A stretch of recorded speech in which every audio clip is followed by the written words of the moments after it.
時間，撥動琴弦訴說着昨天，穿過風沙，穿越千年的思念。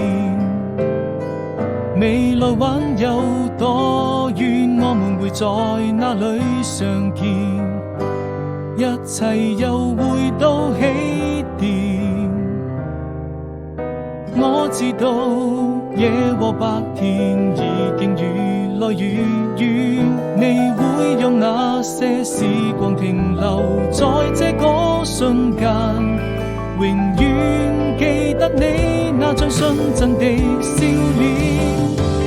哪怕被風化成一片煙沙，在你耳邊卻多了一分牽掛。歲月啊，你一定是我